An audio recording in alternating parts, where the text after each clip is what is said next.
النهارده بجرب عربيه جديده، والعربيه دي اتطلبت مني كتير جدا الفتره اللي فاتت، وهي الشيري اريزو 8. في الفيديو ده هنجرب في العربيه كل حاجه، الاداء والعزل والتوجيه والعفشه. هنتكلم على كل حاجه في العربيه من عيوب ومميزات، فكمل الفيديو لحد الاخر عشان تعرف عيوب ومميزات الشيري اريزو 8.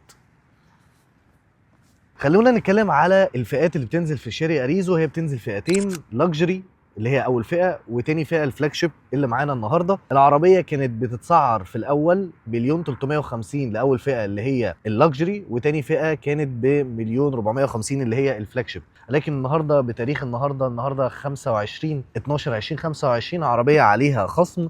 اول فئه مليون 270، وتاني فئه اللي هي الفلاج شيب بمليون 350. خلونا دلوقتي نتكلم على السبيكس للعربيه دي ومواصفات الشيري اريزو 8. الاول، اليد بتاعت الكبوت يدويه مش هيدروليك. المحرك اللي بيجي هنا 1600 سي سي تربو 4 سلندر، بيقدر يطلع 197 حصان، وبيقدر يطلع 290 نيوتن متر تورك. وزن العربيه حوالي طن 400. الفتيس اللي واصل بالمحرك ده دول كلتش دي سي تي من 7 نقلات وات. استهلاك البنزين عشان العربيه قعدت معايا حوالي، انت بتتكلم في لغايه دلوقتي بقينا 4 ايام وهنخش في الاسبوع. على الايكو بتستهلك حوالي من 6 ل 4 لتر لحد 7 و7 لتر، والنورمال من 7 و7 لتر لحد 8 و8 و4 و8 و5، والسبورت بتبقى اقل من ال10 لتر. دلوقتي بقى هنجرب الشيري اريزو على الطريق، وهنجرب فيها كل حاجه. هنجرب فيها الاداء والعزل والتوجيه والعفشه، هنجرب كمان فيها استهلاك البنزين، وهنجرب فيها كمان مساحات الرؤيه. خلونا كده نبدا. احنا ماشيين على 70 واحنا على الايكو. هجربها لكم على الايكو والنورمال والسبورت. خلينا ندوس كده دوسه.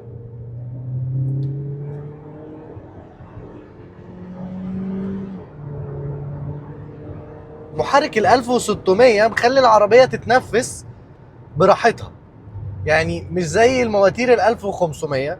لا، تحس ان نفس العربيه اوسع، فتخلي العربيه التسارع بتاعها لما كانت معايا 4 ايام 5 ايام انت قادر ان انت تحس ان العربيه بتجيب سرعات وانت مش واخد بالك. يعني تبقى ماشي تلاقي مثلا عربيه جايبه 120 130 وانت مش واخد بالك. خلينا دلوقتي نجيبها على النورمال. كل ما بتجيب حاجه بتقول لك انت جبت ايه. خلينا ندوس كده على النورمال. الفرق ما بين النورمال والايكو فرق مش كبير قوي. خلينا ندوس كده على السبورت. لا، السبورت فيه فرق بقى واضح.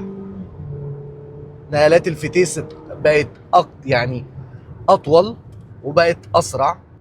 واحنا داخلين دلوقتي على ملف هنجرب فيه التوجيه. اول ملف هنجرب فيه التوجيه، وتاني ملف هنجرب فيه العفشه.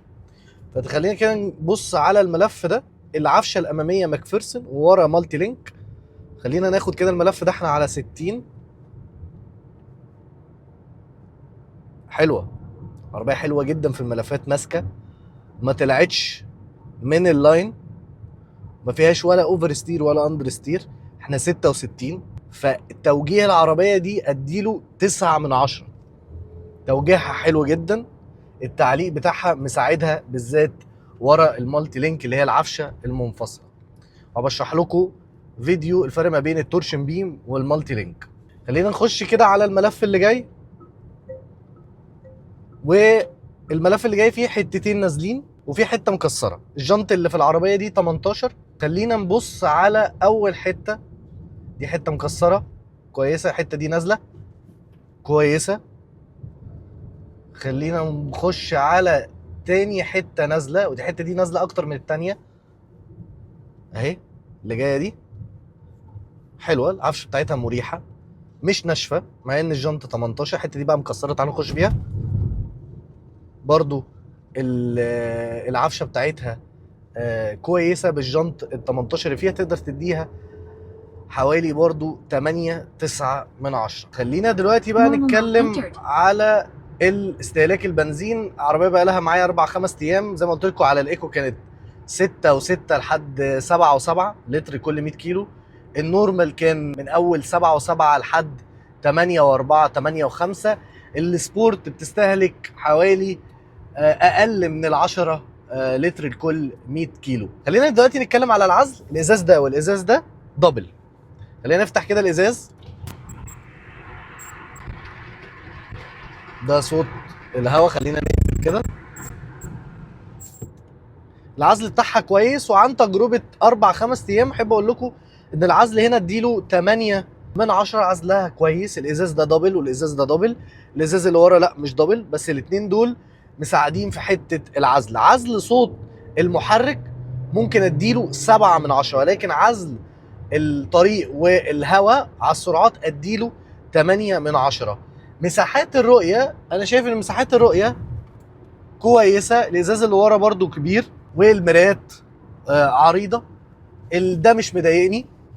فمساحات الرؤيه هنا كويسه، تديها 8-9 من 10. خلينا دلوقتي نتكلم على السيفتي اللي موجوده في الشيري اريزو 8. العربيه بتيجي فيها 6 ايرباج، فيها كل عوامل الامان بالنسبه للفرامل اي بي اس، اي بي دي، اي اس بي. فيها تاير بريشر مونيتورنج سيستم، ان بيقدر كمان يجيب لك درجه حراره الاطار، ودي حاجه ميزه في الشيري اريزو 8. فيها عوامل امان، في فورورد كوليجن وورنينج، في كمان تحذير من التصادم الخلفي والامامي، فيها لين كيب اسيست، فيها بلايند سبوتس، فيها ادابتيف كروز كنترول، وكمان العربيه فيها بادل شافترز. تعالوا كده نجرب البادل شافترز مع بعض دلوقتي على الرابع ثالث. خلينا ندوس كده.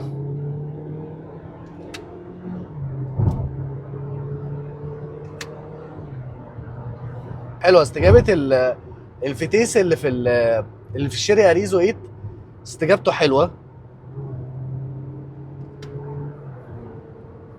يعني تحس ان الفتيس ده اتحسن شويه، حلوين جدا عن الفتايس اللي ما تقدم من البراندات الصيني. تحس ده شويه دي سي تي محسن شويه بالنسبه للبراندات الصيني. طبعا بيبقى في حمايه للفتيس، ان انت لو جيت سقطت عند ار بي ام غلط ما بتسقطش. هنشوف ثبات العربيه مع الهواء مع السرعات. عربيه ثابته كويسه، عربيه حوالي طن 400. عربيه مش ولا خفيفه ولا تقيله. دلوقتي جه وقت ان احنا نجرب التسارع للشيري اريزو 8. دلوقتي بقى هنجرب تسارع الشيري اريزو 8 من 0 ل100. الاول على النورمال وبعد كده على السبورت. خلونا كده نبدا الاول على النورمال.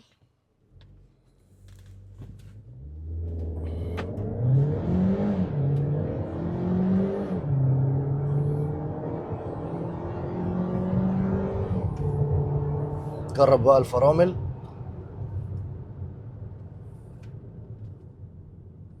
الفرامل بتاعتها كويسه. احب افكركم ان احنا بنجرب في طريق مقفول ما فيهوش اي عربيات. Sports mode entered. خلينا بقى دلوقتي نجربها على السبورت من 0 ل100. بسم الله الرحمن الرحيم. على السبورت اقوى بكتير، على السبورت اقوى بكتير، والتسارع بتاعها هيبقى فيه فرق. التسارع هيبقى فيه فرق كبير. يعني هي طلعه حلوه جدا. يعني انا شفتها طلعت اول حاجه، اول كام ثانيه لقيتها جابت ال40. فالطلعه بتاعتها حلوه. انا عاجبني على فكره، عاجبني طلعتها، مع ان هي الدول كلتش بتاع البراندات الصيني ما بيكونش اداؤه كده، ولكن الدول كلتش اللي موجود فيها استجابته حلوه جدا. لو جينا بصينا بقى على الشكل الخارجي، الشكل الخارجي لشيري اريزو هو بسيط وهادي وفي نفس الوقت شبابي. ليه بقى بقول لك الكلام ده؟ عشان معظم البراندات التانية بقوا يعتمدوا ان هم عايزين يعملوا شكل خطير للاكسدام. فبعض البراندات بقت تشيل لك الفوج وتعمل لك فتحات تهويه وي وي وي وي ويستغنى عن الفوج. هنا لا، هو عامل شكل بسيط، عامل لك شبكه كبيره بيانو بلاك، مع ان الشبكه داخله انتجريتد مع الفانوس، حضن الفانوس. وهتلاقي هنا داي تايم راننج لايتس، هنا شكلها حلو قوي. وكمان العدسات بتاعه العربيه بعد تجربه حوالي 4-5 ايام، احب اقول لكم لا، اضاءه الفانوس ده كويسه جدا على الطريق. لو جينا دلوقتي بصينا على الخطوط اللي موجوده في الكبوت، هنلاقي ادي خط وادي التاني وادي التالت وادي الرابع. واحلى خطين في العربيه دول هما الخطين دول، ده وده، عشان في زي تضليع كده من هنا. هنلاقي ان العربيه بتيجي فيها كاميرا اماميه وسنسور امامي، وكمان هتلاقي ان هي هنا فيها رادار وفيها تip هنا كده صغيره. خلونا دلوقتي نتكلم على الشكل الجانبي للشيري اريزو 8. هتلاقي فيه خط جاي لك من اول الشنطه كده هنا لحد الباب اللي قدام مع كلمه اريزو اللي موجوده هنا في الرفرف الامامي. كمان عندك خط هنا تحت جاي لك كده خط بسيط كده جاي مع تحت، وجاي لك عتب زي كروم وطالع بتب كده صغيره. المميز هنا في الشكل الجانبي للعربيه الشيري اريزو هي الويل بيز الكبير. انت بتتكلم في حوالي 2770 ويل بيز. فالويل بيز ده بيديك مساحات جوه حلوه. نيجي نتكلم على دلوقتي الجنط اللي نازل في الفلاج شيب بيبقى جنط 18، الفئه اللي قبليها بيبقى جنط 17. وجينا بصينا هنا عامل لك الكاليبر لونه مختلف، لونه اورنج. كمان الكاوتش اللي موجود هنا خلينا نشوف المقاس بتاعه 18 45 225 تقريبا. البراند ده براند صيني. الجنط هنا بيجي 2 تون مقاس 18. والعفشه الاماميه ماكفيرسون وورا مالتي لينك. المرايات هنا بيجي فيها بلايند سبوت وهي مرايات طبعا ضم كهرباء، وبيجي فيها الاشاره وكاميرات 360. الاوكرا هنا ما فيهاش اي افتكاسات، الاوكرا زي الاوكر اللي احنا متعودين عليها. وده راجع ان انا بقول لكم الشيري اريزو تصميمها هادي وبسيط وفي نفس الوقت حلو. والعربيه الشيري اريزو بتنزل بازاز فيميه الجانبي وكمان الخلفي. تعالوا دلوقتي نجرب المساحات الخلفيه للشيري اريزو 8. الدخول بتاع العربيه سهل. لو جينا بصينا على مساحه الليج روم ده على ظبطه السايق، مساحه الليج روم كويسه. مساحه الهيد روم برضو مساحه كويسه. انا طولي 174. لو جينا بصينا هنا هنلاقي في ارم ريست في 2 كاب هولدرز. لو جينا قعدنا هنا كده هنلاقي في نفق فتيس، هتلاقيه واطي من هنا ولكن هو عالي من هنا. لو جينا قعدنا كده في النص، اللي هيقعد في النص ممكن يواجه شويه مشكله هنا بسبب نفق الفتيس اللي هو عالي من الحته دي. وهتلاقي هنا فتحات للتكييف بس هي مفيش زون. في فتحه يو اس بي تايب اي وكلمه اريزو اللي مكتوبه هنا. لو جينا قعدنا بقى هنا وانا مرجع الكرسي ده حبه حلوين، هنلاقي ان برده في مساحه ليج روم كويسه، فاللي قاعد ورا هيكون قاعد مرتاح. كمان هنلاقي هنا في مساحات تخزين في الكرسي، ادي 1 ادي 2 ادي 3. هنلاقي هنا في برضو مساحه تخزين، والسماعات اللي هنتكلم عليها قريب دي سماعات من سوني. في برضو هنا مساحه تخزين. ولو جينا بصينا كده هنا على الجلد اللي نازل في العربيه، هنلاقي ان هو في فتحات للتهويه وفي ايزوفيكس عشان كرسي الاطفال، وفي مسند هنا شكله مميز، وفي برضو ستيتشنج باللون الابيض زي اللي موجود هنا. لو جينا بصينا على الخامات الخلفيه هنلاقي ده زي بلاستيك بس واخد طبقه كده جلد وفيه ستيتشنج. هنلاقي ده بلاستيك وواخد شكل الخشب مع السماعات اللي جايه من سوني. أكرة الباب شكلها مميز. وهنلاقي هنا برضو في حته سوفت تاتش بسيطه مع بلاستيك، وهنا برضو بلاستيك. خلينا نتكلم على الكراسي الاماميه للعربيه الشيري اريزو. الكرسيين دول كهرباء، فيهم تسخين وتبريد ولمبر سبورت. ده فيه لمبر سبورت ولا لا؟ ثانيه واحده كده. لا ده ما فيهوش لمبر سبورت، اللي عندي بس هو اللي فيه لمبر سبورت. هتلاقي ان هو فيه ده تسخين وتبريد، وده فيه تسخين وتبريد وميموري ولمبر سبورت، وفيه ايزي انتري اللي هو اول ما تفتح الكرسي يرجع لك، واول ما تخش تركب تلاقي الكرسي بياخد الميموري اللي انت او الوضعيه اللي انت ظابطها في العربيه. خلونا دلوقتي نتكلم على الخامات الداخليه. هتلاقي هنا في سوفت تاتش مع ستيتشنج مع امبيانت لايتس مع بلاستيك على شكل جلد مع فتحات التكييف اللي فيها هنا كروم. تنزل تحت فيه برضو سوفت تاتش. هتيجي هنا عند الباب هتلاقي برضو هنا في سوفت تاتش مع امبيانت لايتس. في طبعا التحكم في الكرسي من هنا. دي السماعات من سوني، فيها العربيه فيها 8 سماعات من سوني. الاوكرا شكلها مميز. اللي هنا برضو هتلاقي فيه سوفت تاتش. اخر حاجه خالص هنا تحت هتلاقيه ان هنا في بلاستيك.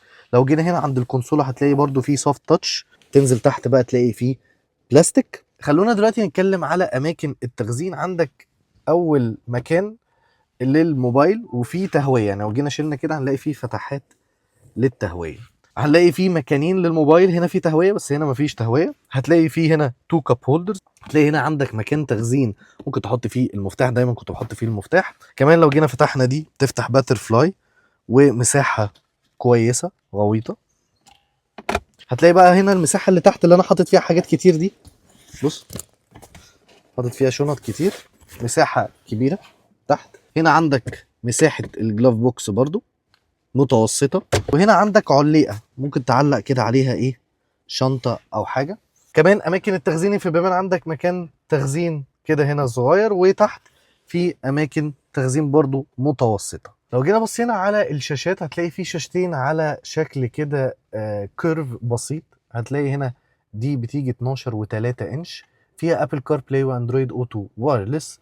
كمان الشاشه دي 12 و3 دي شاشه الكلاستر، وفي تحكمات كده هنا في الزراير اللي موجوده هنا، تقفلها تفتحها تقلل النور تعلي النور الكلام ده كله. هنلاقي كمان ان هنا التكييف بيجي هنا تاتش، يعني عايز تشغل التكييف تشغله كده من هنا، وممكن تتحكم فيه برضو من الشاشه. وفي برضو تعقيم، يعني ده كده تقدر تعقم الهواء اللي داخل لك من بره.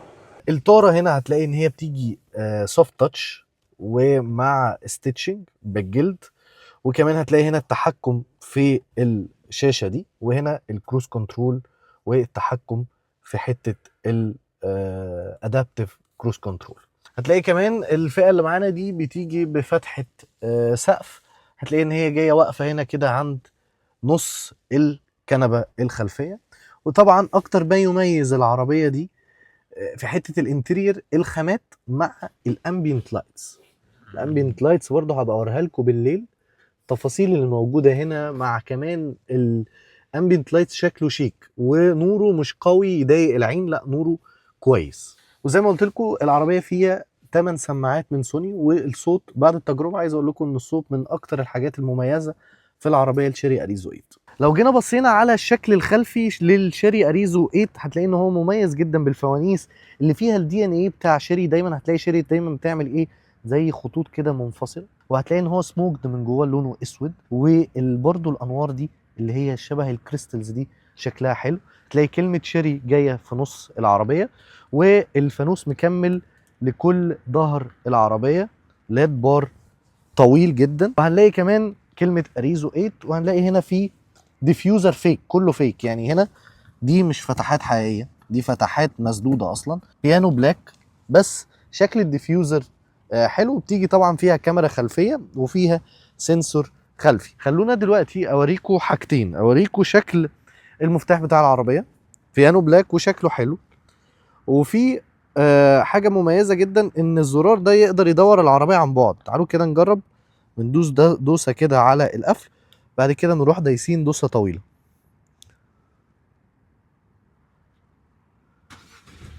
تعالوا كده نسمع ونشوف العربيه. مفروض كمان لو انت مشغل التكييف اخر مره العربيه بتكون مشغله لك التكييف، تلاقي العربيه هي دايره. خلينا نبص دلوقتي على مساحه الشنطه. مساحه الشنطه في العربيه دي مش مساحه كبيره قوي، هي مساحه متوسطه، 445 لتر. انا دايما بجيب شنط وبتست بيها العربيه. انا جايب هنا كده، هنا في شنطه سفر كبيره اهي، وشنطه سفر صغيره، دي شنطه لابتوب، ودي شنطه كاميرات. وامبارح كنت حاطط معاهم شنطه كمان، وكان لسه معاك مساحه. فهي تاخد ممكن شنطتين سفر كبار مع شنطه صغيره مع شنطتين ظهر صغيرين. الشنطه هنا مش كهرباء، شنطه تفتح عادي من غير كهرباء. ومش هنلاقي هنا في اي حاجه تانية. العربيه فيها ستبن ولا لا؟ خلينا نشوف. العربيه فيها ستيب، هنلاقي ان هنا في شبكه تخزين. خلينا دلوقتي نتكلم على مميزات وعيوب الشيري اريزو 8. اول ميزه انا شايفها في العربيه الشيري اريزو هي الخامات الداخليه والانتيرير، شكله حلو جدا مع التصميم الخارجي، ان هو مديك حته ان العربيه تناسب الجميع، تناسب الشاب وتناسب الراجل الكبير عايز يركب عربيه شكلها حلو، وفي نفس الوقت بتديك شكل انتيرير حلو وخامات من جوه حلو. تاني حاجه عجبتني في العربيه هو المنظومه اللي فيها، المحرك ال 1600 تربو بالفتيس الدي سي تي، الدول كلتش، السبع نقلات الوات. استجابتهم هما الاثنين حلوه جدا مع بعض، بيدوك منظومه بتطلع حوالي 197 حصان و290 نيوتن متر تورك، مع استهلاك بنزين يتراوح ما بين ال6 و6 لتر، لحد مع السبورت ممكن توصل تحت ال10 لتر. تالت حاجه عجبتني في العربيه دي التوجيه. العفشه المالتي لينك اللي ورا والعفشه اللي قدام الماكفيرسون عجباني جدا، توجيهها متماسكه جدا في الملفات. رابع حاجه عجبتني في العربيه هي الشاشات اللي فيها واخدين شكل كيرف، كل واحده فيهم 12 و3 انش، فيها ابل كار بلاي واندرويد اوتو وايرلس. من الحاجات اللي مديها شكل شيك، بسيطه ما فيهاش بهرجه، مش عامل لك بقى شاشه هنا وشاشه هنا، لا هو عامل لك شاشتين كده واصلين ببعض، مديلك حوالي 24 انش، فشكلهم حلو. خامس حاجه بقى عجبتني في العربيه هي صوت السماعات. انت عندك حوالي 8 سماعات سوني في الفلاج شيب اللي هي الفئه الثانيه، اللي هي الفئه اعلى فئه. صوت السماعات نقي جدا وحلو جدا. خلينا اقول الحاجات اللي ما عجبتنيش في الشيري اريزو 8. هي حاجات مش كتير، بس اهم حاجه فيهم مش عجباني هي مساحه الشنطه. شايفها متوسطه، يعني انت بتتكلم في 445 لتر، وكمان الشنطه مش كهرباء، يعني الشنطه مانيوال عادي.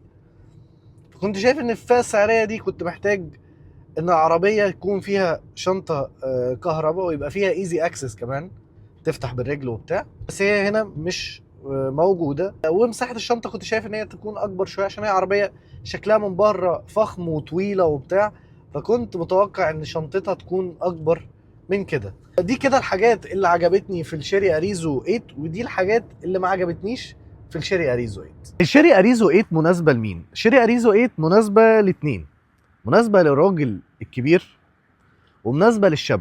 ودي العربيه تعتبر من العربيات اللي ممكن تكون بتناسب الاتنين في نفس الوقت، عشان شكلها من بره هادي وفي نفس الوقت شبابي، وفي نفس الوقت مديالك جوه انتيرير تحس كده ان هو يقدر يناسب الاتنين، الشاب والراجل الكبير. زي ما انتم متعودين في اخر الفيديو بنقيم العربيه من 10 كاجمالي، فالعربيه الشيري اريزو اقدر اقيمها 8 من 10 وسط المنافسين اللي هي بتنافسهم. مع ان انا شايف ان العربيه دي ممكن تكون بالمحرك ال 1600 تربو، ممكن تكون هي الوحيده اللي في الفئه السعريه دي ممكن تكون بتقدم النهارده بالسعر الجديد اللي هي نازله بيه، ممكن تكون بتقدم قيمه مقابل سعر.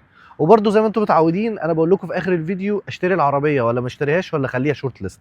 انا هخلي العربيه الشيري اريزو ان انا اشتريها للاسباب اللي انا هقول لكم عليها دي. اداء العربيه حلو، مساحات الداخليه حلوه جدا عشان الويل بيز بتاع العربيه الكبير اللي هي نازله بيه. شكل العربيه الخارجي بيناسب جميع الاعمار، اذا كان شاب او راجل كبير، وفي نفس الوقت انت عندك انتيرير شكله حلو. فعشان الاسباب دي اشتري الشيري اريزو 8.